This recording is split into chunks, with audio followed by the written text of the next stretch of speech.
Hi hello ಎಲ್ಲರಿಗೂ ನಮಸ್ಕಾರ. ಎಲ್ಲ ಹೇಗಿದ್ದೀರಾ? ಎಲ್ಲ ಚೆನ್ನಾಗಿದ್ದೀರಾ ಅಂತ ಭಾವಿಸ್ತೀನಿ.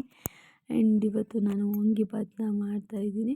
ವಾಂಗಿಬಾತ್ಗೆ 2 ಟೇಬಲ್ ಸ್ಪೂನ್ ಆಗೋಷ್ಟು ಎಣ್ಣೆ ಮತ್ತು ಅದಕ್ಕೆ ಸಾಸಿವೆ ಮತ್ತು ಕರಿಬೇವು, 2 ಒಣಮೆಣ್ಸಿನ್ಕಾಯಿ, ಆಮೇಲೆ ಕಡಲೆ ಬೀಜ ಒಂದು ಸ್ವಲ್ಪ ಹಾಕ್ಕೊಂಡು ಎಲ್ಲ ನೀಟಾಗಿ ಫ್ರೈ ಮಾಡಬೇಕು. ಆ್ಯಂಡ್ ಉದ್ದಿನಬೇಳೆ ಅದನ್ನೆಲ್ಲ ನೀಟಾಗಿ ಫ್ರೈ ಮಾಡ್ಕೊಬೇಕು. ಆ್ಯಂಡ್ ಅದಾದಮೇಲೆ ಈರುಳ್ಳಿ 2 ಈರುಳ್ಳಿನ ತೊಗೊಂಡಿದ್ದೀನಿ ನಾನು, 2 ಚಿಕ್ಕದಾದಂಥ ಈರುಳ್ಳಿ. ಆ್ಯಂಡ್ ಅದನ್ನು ಎಲ್ಲ ಹಾಕ್ಕೊಂಡು ನೀಟಾಗಿ ಫ್ರೈ ಮಾಡ್ಕೊಬೇಕು. ಅದೆಲ್ಲ ಆದಮೇಲೆ ಬದನೇಕಾಯಿ ಹೆಚ್ಚಿಟ್ಕೊಂಡಿದ್ದೆನಲ್ಲ ಅದನ್ನು ಹಾಕ್ಕೊಂಡು ನೀಟಾಗಿ ಫ್ರೈ ಮಾಡ್ಕೊಬೇಕು. ಆ್ಯಂಡ್ ಅದನ್ನೆಲ್ಲ ಬಾಡಿಸ್ಕೊಬೇಕು ನೀಟಾಗಿ. ಆ್ಯಂಡ್ ಅದಾದಮೇಲೆ ಒಂದು ಅರ್ಧ ಟೊಮೊಟೊನ ತೊಗೊಂಡಿದ್ದೀನಿ ನಾನು, ಒಂದು ಅರ್ಧ ಟೊಮೊಟೊನ ಸೇರಿಸ್ಕೊಂಡು ನೀಟಾಗಿ ಮಿಕ್ಸ್ ಮಾಡ್ಕೊಬೇಕು. ಆ್ಯಂಡ್ ಅದಾದಮೇಲೆ ನಾನು ಒಂದು ಗೋಲಿಗೆ ಆಗೋಷ್ಟು ಹುಣಸೆಹಣ್ಣನ್ನ ತೊಗೊಂಡು ರಸ ಮಾಡ್ಕೊಂಡು ಹಾಕ್ಕೊತಾ ಇದ್ದೀನಿ.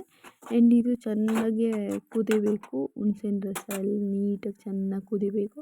ಅದೆಲ್ಲ ಕುದ್ದಾದಮೇಲೆ ನಾನು ಇವಾಗ ಉಪ್ಪನ್ನ ಹಾಕ್ಕೊತಾ ಇದ್ದೀನಿ. ಎಷ್ಟು ಬೇಕಷ್ಟು ಉಪ್ಪು ಹಾಕ್ಕೊಬೇಕು, ರುಚಿಗೆ ತಕ್ಕಷ್ಟು. ಆ್ಯಂಡ್ ನನ್ನ ಬ್ಲಾಗ್ ನಿಮ್ಗೆ ಇಷ್ಟ ಆಗಿದರೆ ಲೈಕ್ ಮಾಡಿ, ಶೇರ್ ಮಾಡಿ, ಕಮೆಂಟ್ ಮಾಡಿ, ಸಬ್ಸ್ಕ್ರೈಬ್ ಮಾಡ್ಕೊಳ್ಳಿ ಅಂತ ಹೇಳ್ತೀನಿ.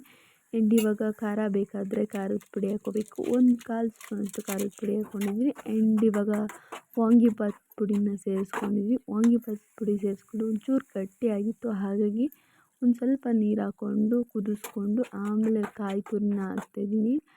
ಆ್ಯಂಡ್ ಅದೆಲ್ಲ ಆದಮೇಲೆ ವಾಂಗಿಬಾತ್ ರೆಡಿ.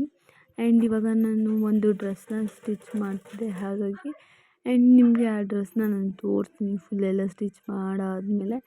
ಆ್ಯಂಡ್ ಬೇಗ ಹೋಗಿ ಸಬ್ಸ್ಕ್ರೈಬ್ ಮಾಡ್ಕೊಳ್ಳಿ. ಇನ್ನು 90 ಸಬ್ಸ್ಕ್ರೈಬರ್ಗೆ ಇನ್ನು ಬರೀ 9 ಮೆಂಬರ್ಸ್ ಅಷ್ಟೇ ಇರೋದು. ಬೇಗ ಹೋಗಿ ಸಬ್ಸ್ಕ್ರೈಬ್ ಮಾಡ್ಕೊಳ್ಳಿ ಅಂತಲೇ ಹೇಳ್ತೀನಿ. ಆ್ಯಂಡ್ ಇವಾಗ ನಾವು